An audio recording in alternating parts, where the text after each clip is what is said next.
And we have a Tech Corner for you today, a software Tech Corner brought to you by the ISO 9001 group.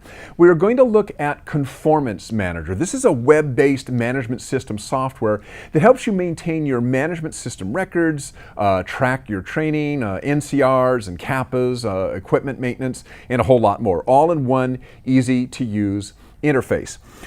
If we go to our screen right here, I'll show you what this looks like.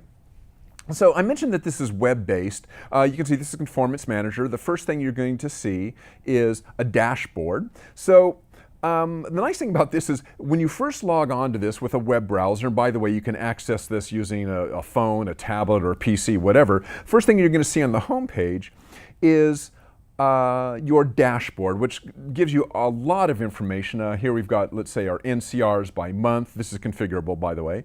NCRs by category, by department, FMEAs by type, risk by probability, incidents by month, equipment past due. A lot of information right at your fingertips, right on the home screen right there. And the other thing I want to show you is just the very simple interface that they've got here that really makes this easy to use. And I got to say, one of the things with management system software, a lot of you out there may be using, I don't know, Excel, or maybe you're using Microsoft Word or Microsoft Access, or maybe you're up on the cloud and you're using Google Drive or Google Docs or Google Sheets to handle your management system.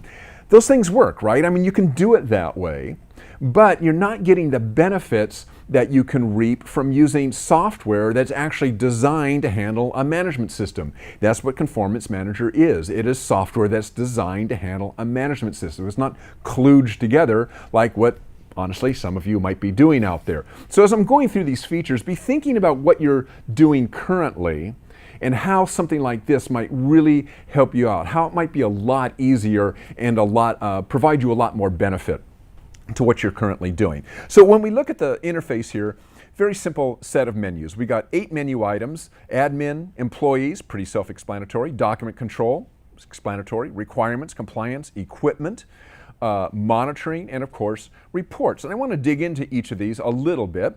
So if we go to our admin tab, admin is basically where you set up everything related to the context of your organization. So you might input your departments, all of your positions, your employees, equipment, equipment makes, equipment models. Essentially, you're pre-populating all of the information that is going to be used in drop-down menus later on, as we'll see, so that when your employees log in to use this, they're not constantly having to type in common information. If an employee is required to be filled in on a form, well, there's going to be an employee drop-down menu, or a department drop-down menu, or an equipment drop-down menu, so that they don't constantly have to type this in. So that's basically what you're doing in the admin section. But there's one thing I want to point out, and we're going to go into this a lot, and that is the ability to set up reminders. One of the important aspects of Conformance Manager is that it wants to, or its goal is to help you drive ownership and follow through on any of the tasks that show up in your management system. So, ownership and follow through. How do you get people to take responsibility for the tasks that they're assigned? Well, one way is to set reminders. So if we go into the admin screen here and we look at a reminders area, I can set up periodic reminders, or I can set up one-off reminders, a particular day, next month. And when I set up a reminder, 2 things happen. Number one, at 60 days out, 30 days out, and 15 days out from the due date on that reminder, that person is going to be sent an email automatically. I don't have to set that up. Their email is in there. As soon as you assign them a reminder and a task, they're going to start automatically getting email reminders, and that task is going to show up in their task list. If we go to the top of the screen, you can see we've got a little button up there. I'm logged in as Bob. So Bob has 77 tasks waiting for him because Bob's a slacker and he hasn't been doing his tasks, so he's got a lot waiting for him. But when Bob does start getting on the ball, he can start going through these tasks and marking off how complete he is on each of those tasks. And once he finishes them, he can mark them as complete. They will leave his task list. So anytime a reminder is set, or a follow-through is set up, reminders and tasks are going to be automatically generated by Conformance Manager. Now let's dive into some of the kind of the everyday functions. If we go to employees, a couple things that leap out is training. Training is an important part of any management system. First thing we got here is our training matrix. Very quickly, training matrix is just a way to assign specific types of training to specific positions. So for a buyer, you might say a buyer needs to take QMS overview training, quality policy training, control of nonconformities training, and so forth. And you could do that for any position. But more important, more useful, I think, is when you go to the training register shows you what training has been completed by any particular employee. And I can drill into each employee. Like right now, we're looking at all of the employees, but I can just use my drop-down menu. Remember, this is pre-populated. I can bring up just Shelley, and I can see that Shelley has completed QMS overview. She's completed purchasing procedures. She's completed control of nonconformities. Here's the training provider. Here is the date that training was provided, and here is the expiration date for that training. Some training is only good for a year. You might need to be recertified every year, so you could input an expiration date for a particular training, which would remind you that person is coming up for maybe recertification. Let's look at document control. Important part of any management system is all the documents that are part of your management system, and that would show up here on this screen. So on this screen we're seeing a lot of different documents. I can fill as many in here as I want, but let's take a look at this first one here. What we got, quality policy.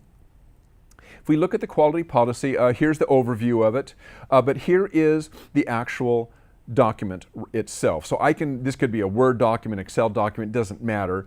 I would click on that document, it would open up that document in my system, and I would have, let's say, that procedure right in front of me, and it's going to be the latest procedure. I don't have to worry about my users accidentally picking up a procedure that's out of date. And the way we handle ensuring that we have the right procedure is here in document revision. So if there is a new revision to this procedure, I would come in here, I would fill in my revision date. I would give a description of that revision, why are we making it, what sections of that document might be impacted, and then I would upload the document. Two things happen when I upload that document. Number one, it overwrites the existing document on the system so that only the latest document is available to the user. They can't accidentally download an out-of-date document. They're always going to get the most up-to-date. The other thing is it's going to update the revision and the revision date. And the one thing I do want to point out is you see a document number here. That document number isn't baked in. You can use whatever document numbering system you want. So if you have a document numbering system that you're already using within your company, you could just use that document numbering system right here in Conformance Manager as well.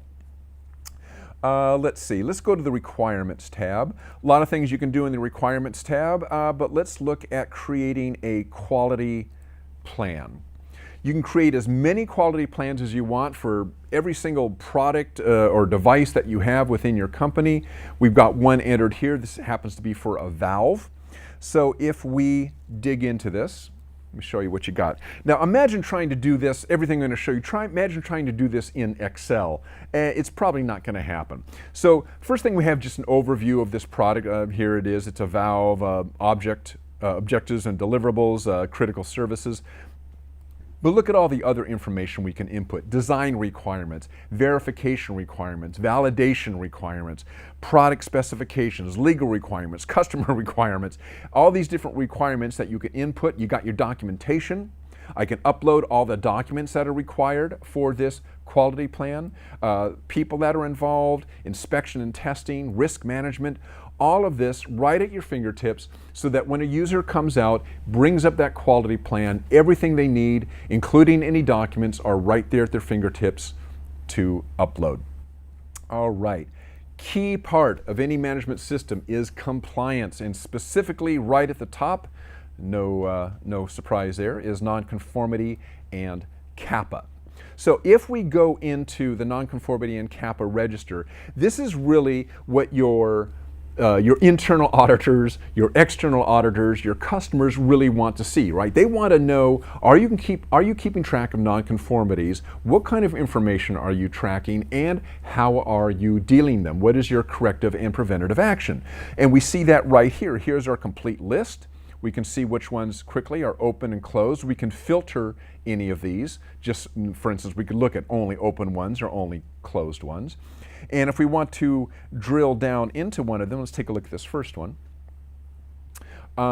We see here is our nonconformance report. This is just kind of an overview of it, but I want to dive in a little bit deeper. So here is where we would input our causes and our kappa for that nonconformance. So here's our 5 whys.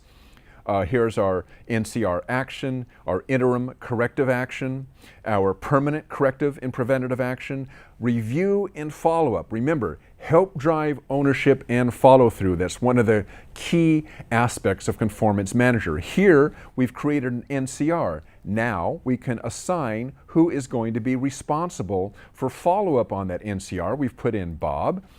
We've said that follow-up is required, and we give him a follow-up date. So when I save this, what happens? You know what's coming. 60 days, 30 days, 15 days out, he's going to get an email reminder saying, hey, you got an NCR you got to deal with, get on it, and it's going to put that task into his task list so that when Bob logs in, he's going to see that, that follow-up requirement in his task list. What else under compliance? Let's look at the risk register. So if we look at the risk register, this is a list of all of the risks that we've identified. We can look at one of them here. Here's an overview of this particular risk. It's an order, the risk operation is order entry. Sales personnel may enter the wrong requirements. Who's responsible? Well, Shelley is. Let's look at this. Remember, ownership and follow through. Mitigation plan, contingency plan. Either one of those, I would fill in the mitigation plan, let's say, and I would assign it to somebody. I'm going to assign it to Lisa, give it a target completion date, and automatically now she's going to get reminders and tasks sent to her that this mitigation plan or contingency plan need to be followed up on. All right, let's look at equipment.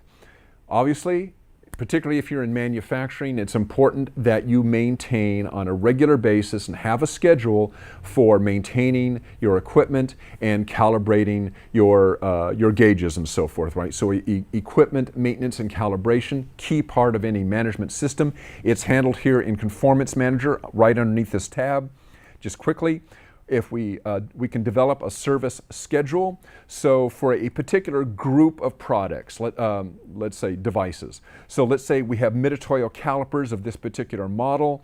We want to calibrate them every year, so that's our interval, and we're going to assign this calibration for these devices to Shelley Johnson. What does that look like on a daily basis? Well, if we go into register equipment, when we go to register equipment, this is where we input individual calipers. So we mentioned mid-toil calipers as a group, but we might have 10 mid-toil calipers, and we see them here.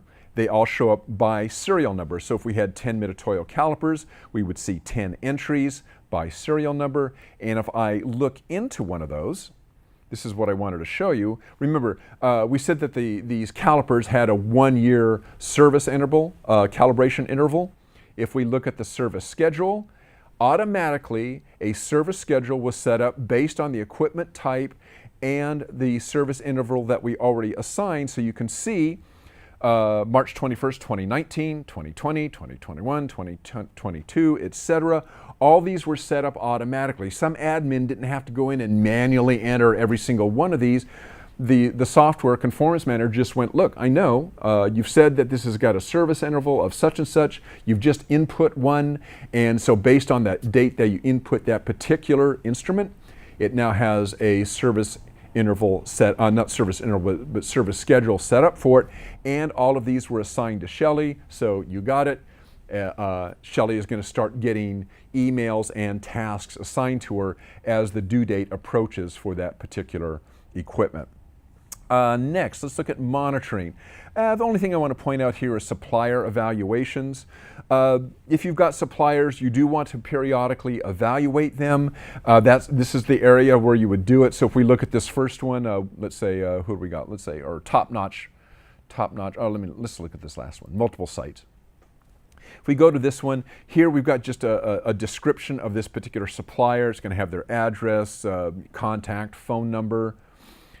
We can evaluate them based on metrics that we've already created. We can go out and evaluate them on these various metrics. And, this is the key bit, every time we do an evaluation, it gets logged into their history. So we can see this company has been evaluated twice. We see their evaluation history. So at any time we can go out and take a look at how this company has done over time, which might help us decide whether we want to stay with them or not, right? So very useful piece of very useful module here in the Conformance Manager. And finally, let's look at reports. Conformance Manager does a lot of different types of reports. They all work roughly the same. So let's just take a look at this first one here, objectives monitoring. And let's take a look at it for all time. Reports come in kind of two different flavors. You can get a graphical report, or you can get, you have the ability to download the raw data as an Excel spreadsheet. We're going to look at both of those here.